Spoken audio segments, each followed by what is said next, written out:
Hi everyone, I'm JD from Willow Journals. Welcome back to my channel. Today I am working in an old journal that I made. It's a Daphne's diary journal, and the cover that I used for this journal was a cover from the very first Daphne's Diary magazine that I ever bought. So it's quite sentimental to me, and I ended up buying 2 copies of that particular magazine because originally I thought it was too beautiful to cut up, and I would have one to keep and one to cut up to make my journals out of and to use to decorate my pages. But once I cut up that second magazine, I was like, oh, this is too fun. And I was right from then on to just, cut out words and images that I love.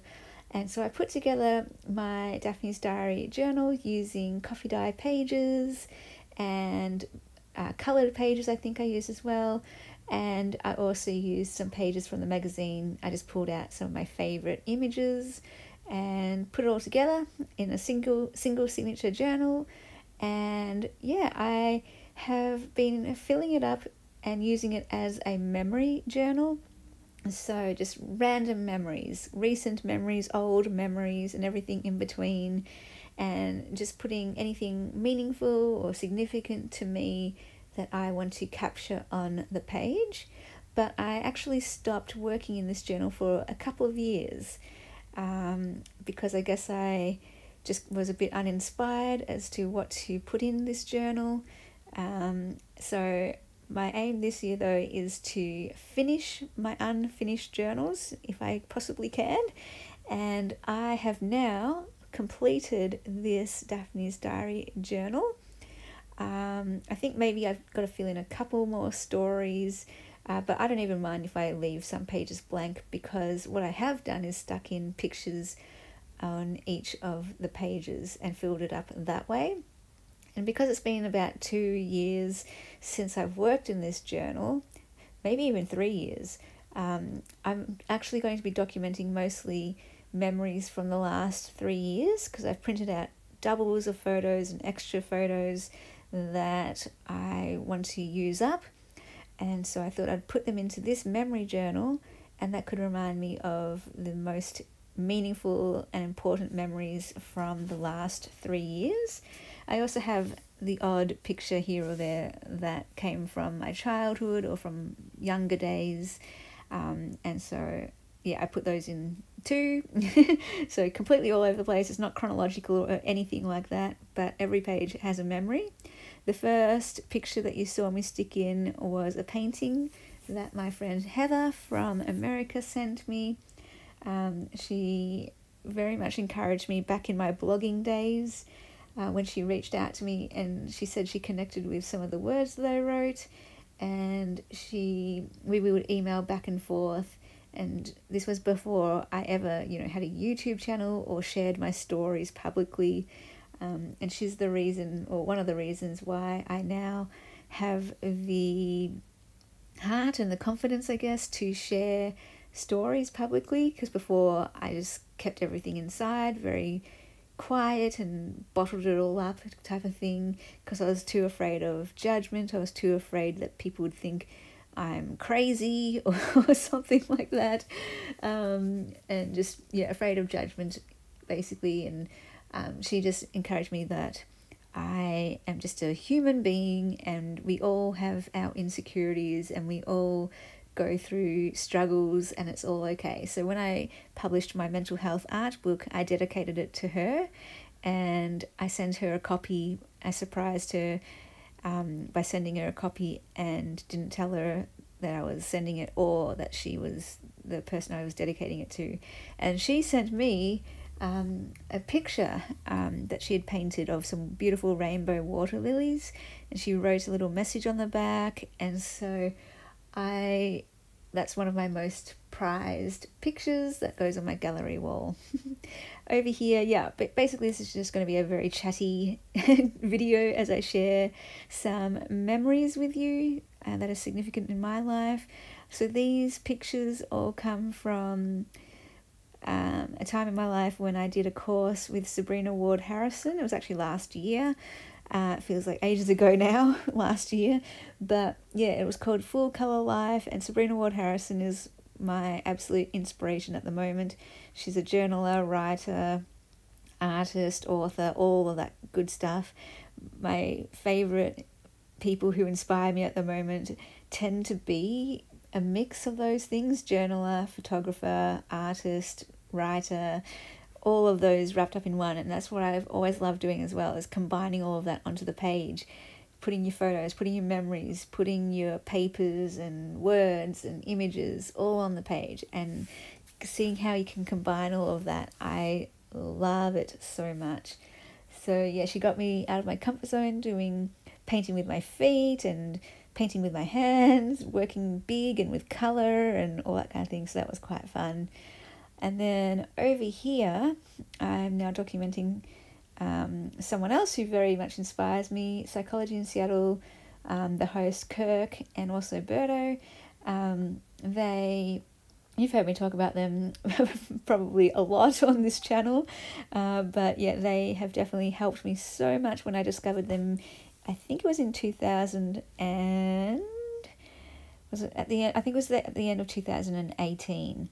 And now I'm a lifelong patron of theirs. That's their catchphrase: take care of yourself because you deserve it. They say that at the end of every video. And I love my Psychology in Seattle merch. I want to have a t-shirt for every day of the week, so I could just only wear Psychology in Seattle t-shirts every single day of my life. And my sister surprised me last year when she sent me this hoodie for my birthday. It says my cat wants to chime in. So Kirk, he has some little sayings that he has that are on t-shirts and on hoodies. And since I'm a cat person now, because of my beautiful black cat Keanu, I really like that cat hoodie. And I also want to get the cat t-shirt, so that will be fun. But yeah, they've played such a big part in my journey, helped with healing and helped with understanding myself and having more empathy and compassion for myself and others. And yeah, they're just awesome. I will link them below in the description box if you want to find them. They're over on YouTube. So yeah, I love psychology, always have. So I love learning about different theories and seeing how it applies in other people's lives, and also seeing how it applies in my life. I'm just looking through my plastic clear folder. This is where I just keep photos that I print out and different things. There's a lot of photos in here. Some recent ones, some old ones, some things that I've scanned, and I'm just pulling out bits and pieces here and there to capture significant memories that I want to put onto the pages. And yeah, it's quite an eclectic mix. I've got some stuff from when I was a kid, some stuff from last year, and I'm just going to flip back and forth through the pages of this journal and find the best places to put them. And yeah, really love how this journal filled up and turned out. And that's an idea for you at home if you would like to do your own memory journal. It's kind of a fun way to journal because there's no pressure to have it chronological or anything. You can just put anything significant and meaningful on the page, and then every single page that you flip to will make you smile, hopefully, because there's something meaningful to you from that. I've just got these two selfies of me wearing Psychology in Seattle t-shirts. I've got one with the catchphrase, and I've also got one that says, if being healthy means being corny, then be corny, and that's all about healthy communication. And I really like the darker navy colours. They've got so many different colours, but yeah, I prefer the navy. I like how the writing stands out on the darker background, and also it helps with stains and all that kind of thing. You can see here a really pretty Daphne's Diary magazine page. I usually just leave those to speak for themselves. If there's an ugly photo somewhere on the page or some writing, I will probably cover that up with a photo, or I'll add my own journaling space so I can write on top of it. But a lot of the time, most of the time I choose pages where it's just the whole thing is beautiful, so I don't want to cover it up. And that's why I include lots of blank pages so that I can use those for my writing and to stick things in. Now moving on, I've got a whole bunch of beach photos. These are from 2007. So in 2007, I deferred from uni for a semester while I was figuring out what I wanted to do for my final year of uni, if I wanted to do honours or not, basically. And in the end, I did decide to do honours. I studied environmental science. I majored in zoology, and I then did a final year, like an extra year, doing honours, where I did animal behaviour. And it wasn't as exciting as that sounds. I basically drove around Melbourne looking for roosts of a bird called the common myna. So that year I just, drove around everywhere, walked around everywhere looking for these roosts. It really wasn't a glamorous research project, but that was, my honours project. In 2007, I just took that gap semester and I lived in Bowen for 3 months of it, just so I could see if living in Bowen would be something I'd like to do. And after 3 months I was like, I could live here. And now I've lived here for 8 years. I think it's coming up to like 9 years. So definitely really enjoy Bowen. I don't think I could fit all of those beach photos in, but I just put one in to represent that time of my life. You saw me stick in a picture of a bracelet.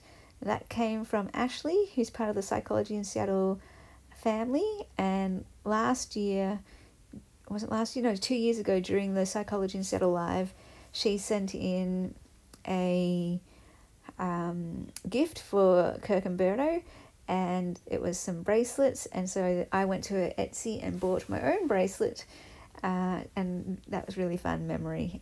And I love their live shows. Every year they do an anniversary live show, and super fun. Love it so much. Moving on to the next memory that I'm putting into the journal. These are photos of what I call my memory shelf. This was at the old house, one of the old houses that I've lived in. And it's just my shelf of pretty things. I'm struggling here a little bit because I don't want to cut it down too much, but the photos don't fit, so I'm going to have to trim them somewhere. Basically it's just things that I find pretty or things that I find meaningful or sentimental in some way. It's just a shelf that I like looking at. And I've done that at various houses that I've been in. In fact, I would have to say in every single one of my houses, I have created a memory shelf, and that just makes me happy. I'm a very, very sentimental person. I do love physical, tangible objects that I can see, and to me it's meaningful, it's sentimental, it brings back all the memories. It's not just an object to me, it's about what that object represents. It's about what that object symbolizes. So to anyone else, they're like, wow, you have a lot of stuff.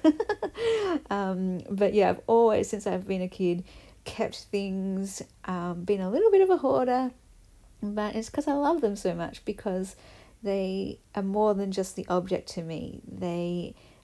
I get philosophical and deep with these.